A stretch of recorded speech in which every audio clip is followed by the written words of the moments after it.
ఆనాడు యేసుక్రీస్తు వాక్య పరిచర్య చేస్తున్నాడు. ఎవరికి? పాపులకు వాక్య పరిచర్య చేస్తున్నాడు. యేసుక్రీస్తు ఈ లోకానికి వచ్చింది నీతిమంతుల కోసం కాదని, పాపులనే పిలవడానికి యేసుక్రీస్తు వచ్చాడని ఖచ్చితంగా చెప్పేశాడు. రోగులకే వైద్యుడు, ఆరోగ్యంగా ఉన్నవాడికి వైద్యుడు అవసరము లేదు. పాపులను రక్షించడానికి యేసుక్రీస్తు వస్తే ఆ పాపులను చేరదీసి వారికి వాక్యాన్ని బోధిస్తూ ఉంటే, అలా పాపులను ప్రేమించి వారికి వాక్యాన్ని బోధిస్తున్న పుణ్యానికి పరిసయ్యులు, ధర్మశాస్త్ర ఉపదేశకులు ఆనందించడానికి బదులుగా ఏడ్చి చస్తున్నారండి. ఎందుకని? జనమంతా అక్కడికి వెళ్ళిపోతున్నారు.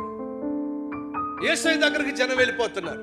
ఒక విషయం జ్ఞాపకం పెట్టుకోండి, వీధిలో లైట్ వెలుగుతుంది అనుకోండి, ఆ లైట్ చుట్టూ ఏమొస్తాయి చెప్పండి? చుట్టూ తిరుగుతూ ఉంటాయి. ఏం తిరుగుతూ ఉంటాయి? సో అర్థం చేసుకోండి, లైట్ ఉందయ్యా అంటే దాని చుట్టూ తిరిగే పురుగులు ఎప్పుడూ ఉంటాయి.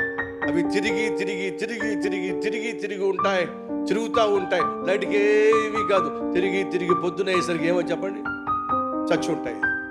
ఆ లైట్ మాత్రం జ్ఞాపకం పెట్టుకోండి, మీరు ఈ లోకానికి ఏమన్నారట? వెలుగై ఉన్నారు. నువ్వు నేను ఈ లోకంలో వెలుగుతున్నప్పుడు ఖచ్చితంగా మన చుట్టూ తిరిగేటటువంటి కొన్ని లైట్ పురుగులు ఉంటాయి, ఫ్లైస్ ఉంటాయి, బగ్స్ ఉంటాయి. అది సహజం. వాటిని చూసి మనం భయపడాల్సిన అవసరంలా, బెదిరిపోవాల్సిన అవసరంలా, చింతించాల్సిన అవసరంలా, వెలుగుతూనే ముందుకు